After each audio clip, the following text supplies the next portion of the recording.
Alo, chào Vinh, xin chào các bạn. Thì vào trời nắng nóng á các bạn, mà mình có ngay một cái chén bánh lọt hay là một ly chè bánh lọt hạt lựu ăn cùng với nước cốt dưa, vừa ngon mà vừa dễ làm. Bánh lọt thì không cần khuôn, cũng không có cần các bạn dùng cái túi ni lông gì trơn, rất là dễ làm. Chè bánh lọt này thì mình có thể mình ăn ngay hoặc là mình cho vào tủ lạnh đều được hết. Thì mời các bạn cùng xem video nha. Rồi trước hết thì mình sẽ chuẩn bị 100g bột năng. Thì phần bột năng này mình để riêng. Tiếp theo mình có 100g bột năng nữa, mình cũng để riêng một bên nha. 100g bột gạo, phần này mình làm bánh lọt. Kế nữa mình có 100g đường để nấu nước đường. Chút xíu muối cho cái nước đường nó ngon. 200ml nước lá dứa, các bạn xay ra xong rồi cái mình lọc lấy nha, khoảng chừng 5 đến 7 cọng. Các bạn sẽ cho hết vô trong chảo nha. Để lá dứa của mình nó có màu đậm đẹp thì mình cho vào đây vài giọt màu thực phẩm. Rồi bắt lên bếp sẽ nấu cho hỗn hợp sôi lên. Trong lúc này thì các bạn cho hết bột gạo cũng như là bột năng vô trong cái thau. Hai loại mình dùng 200g. Trộn sơ nha, cho nó quyện với nhau. Thì các bạn muốn ăn nhiều thì mình dùng nhiều, cứ là 100g bột là 100ml nước. Quay trở lại khi mà thấy cái hỗn hợp nước lá dứa của mình nó sôi lên, nó vừa sôi bùng lên mới được nha. Rồi lúc này mình sẽ tắt bếp ha, mình nhanh tay cho hết hỗn hợp vô trong bột để mình lấy trùng phần bột á. Trộn đều lên. Khi mà các bạn cho nước sôi vô á, hỗn hợp bột của mình nó sẽ trong lại. Lấy trùng bột là các bạn nước phải sôi, không thôi là bột sẽ bị chảy. Trộn thật là đều, nhanh tay để cho cái nước sôi á, nó nóng, nó sẽ bao phủ hết phần bột. Cho nó nguội bớt rồi các bạn sẽ nhồi nha. Hỗn hợp rất là nóng luôn. Nó còn ấm ấm thì các bạn nhồi nó dễ mịn hơn. Rồi mình nhồi thành một khối dẻo mịn như vậy nè, không còn dính tay nữa. Nếu mà các bạn lỡ cho nước hơi nhiều thì mình cho thêm chút xíu bột khô vô. Rồi đậy lại để đây. Tiếp theo mình dùng 100ml cho 100g bột năng á. Màu thực phẩm thì mình dùng màu đỏ nha, các bạn cũng có thể dùng màu củ dền. Nấu cho hỗn hợp sôi lên. Đây là một cái cách mới để làm cái viên trân châu hoặc là cái viên hạt lựu nè. Khuấy đều trên bếp. Lúc này thì các bạn tắt bếp nha. Hỗn hợp sôi thì mình tắt bếp rồi hãy cho bột vô. Cho bột vô xong thì mình trộn đều lên. Cái cách này thì nó dễ hơn cái cách so với dùng nước sôi. Nếu mà các bạn làm cái cách dùng nước sôi chế vô mà không có thành công thì mình dùng cách này. Rồi xong hết rồi thì mình rắc bột khô lên, mình dùng là bột năng. Chia cái khối bột lá dứa ra để mình cán. Mình chia hai phần cán cho nó đừng có bị khô. Cái phần còn lại thì các bạn chút cán sau và mình nhớ đậy lại nha, để nó khô là bột nó khó cán lắm. Mình cán cho mỏng vậy nè. Phủ thêm bột khô để mình làm bột áo Và mình gập bột lại. Và mình sẽ cắt những cái sợi ra, sợi nhỏ nhỏ thôi. Và những sợi này các bạn sẽ vo cho nó hơi tròn tròn lại để nó ra cái sợi bánh lọt nè. Bánh lọt thì nó ngắn hơn bánh canh. Mình làm xong hết rồi nè. Nếu như làm bánh canh thì các bạn vo cái sợi nó hơi dài ra nha.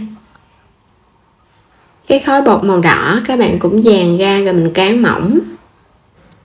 Cán nó hơi dày hơn cái màu xanh chút xíu, vì phần này mình làm hạt lựu. Cắt ra những cái sợi thì nó hơi to to một chút nha.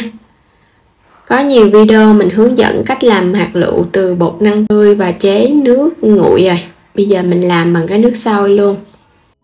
Và cách này vừa là hạt lựu mà vừa là trân châu luôn á. Các bạn sẽ vo tròn hơi chút xíu lại, cho nó hơi tròn tròn nhìn nó đẹp hơn. Còn nếu không thì khỏi cũng được nha. Mình cắt xong rồi mình cho qua bên.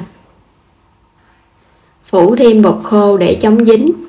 Mỗi một viên bột nó không có bị dính vào nhau Bây giờ thì mình sẽ đem đi luộc. Cho cái sợi bánh lọt đi luộc trước ha. Tại vì màu đỏ nó lan ra. Bắt sẵn nước sôi, các bạn sẽ cho vô từ từ vậy nè. Mình thả cho nó rời rời ra, nó không có bị dính một chùm. Đẩy nhẹ cái. Để lửa lớn cho nước nó sôi bùng trở lại thì sợi bánh lọt của mình nó sẽ dai. Mình đẩy vòng vòng vậy nè. Rồi nó sôi bùng lên, mình để đây mình luộc một chút nha. Mình luộc khoảng 3 đến 5 phút đến khi nào mà mình thấy cái sợi bánh lọt nó trong lại và nó nổi lên trên mặt thì nó đã chín.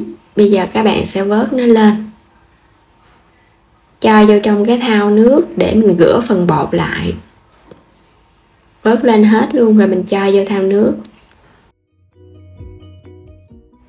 Cho tiếp hạt lựu vào luộc tiếp trong cái chảo này. Hạt lựu thì các bạn khuấy đều theo một vòng vậy nè, để cho hạt lựu nó tròn đẹp. Và mình cũng luộc khoảng 3 phút để cho nó trong và nó nổi lên trên là nó chín nha. Vớt lên mình cũng cho vô trong thau nước để mình rửa phần bột lại á. Rồi bây giờ cho hết đường vô trong nồi nè. Cho vào 200ml nước, vài cọng lá dứa, cuối cùng là một chút xíu muối để nước đường đậm đà. Nấu hỗn hợp đường để cho nó tan ra. Nếu các bạn thích đường thốt nốt thì dùng đường thốt nốt.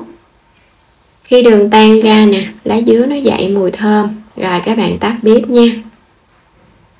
Mình có đây là 100ml nước dừa ép á, mình cho nước sôi vô để được một chén nước cốt dừa ăn cùng. Nước này là nước cốt nguyên chất, các bạn có thể dùng nước cốt dừa lon hoặc là mình vắt từ cái trái dừa ra, cho nước sôi vô rồi để nguội vắt. Quay trở lại hạt lựu, bây giờ mình sẽ vớt lên cho nó ráo nước. Bánh lọt cũng vậy luôn. Mình cho từng loại vào trong tô. Mình có tiếp là đậu xanh. Phần đậu xanh này thì mình đã hấp chín rồi, ăn cùng thì nó ngon lắm. Nước đường các bạn chờ cho nó nguội mình hãy cho vô nha. Cho nóng thì chút cho nước đá vô nó nhanh tan á. Cho nước đường xong rồi thì mình cho tiếp nước cốt dừa lên. Nước cốt dừa các bạn cho vào nước sôi vậy thì mình ăn nó an toàn hơn. Đậu phộng rang. Cuối cùng là đá lạnh. Để có một cái tô chè hoàn hảo thì đá lạnh góp phần cũng quan trọng á. Nó lạnh lạnh thì mình ăn nó mới ngon ha. Vậy là mình đã có ngay cái món chè bánh lọt hạt lựu cùng với đậu xanh nước cốt dừa. Vừa mát vừa ngon nè. Sợi bánh lọt thì dai dai, trong trong. Và làm cách này thì ai cũng làm thành công hết. Bánh lọt có thể ăn ngay hoặc là mình cất vào tủ lạnh. Khi ăn thì mình đem ra mình ăn à. Bây giờ thì mời các bạn cùng thưởng thức nha. Ngon lắm các bạn ơi. Nó thơm nè, dai dai mềm mềm, nước đường thì ngọt ngọt nè. Trong này nó có thoang thoảng cái mùi lá dứa, các bạn ăn nó mát mát và nó ngon. Rất là dễ làm nha. Và với cái cách thức này các bạn cũng có thể tạo ra cái sợi bánh canh tươi ngay tại nhà. Khi mà mình luộc xong rồi mình cho vào một muỗng canh đường, trộn sơ để hỗn hợp không có bị quyện vào nhau. Và đến đây thì mình chúc các bạn ngon miệng với món chè bánh lọt dân dã này. Đừng quên đăng ký kênh để nhận những video mỗi ngày, xem và ủng hộ kênh mình. Xin chào tạm biệt và hẹn gặp lại trong những video tiếp theo.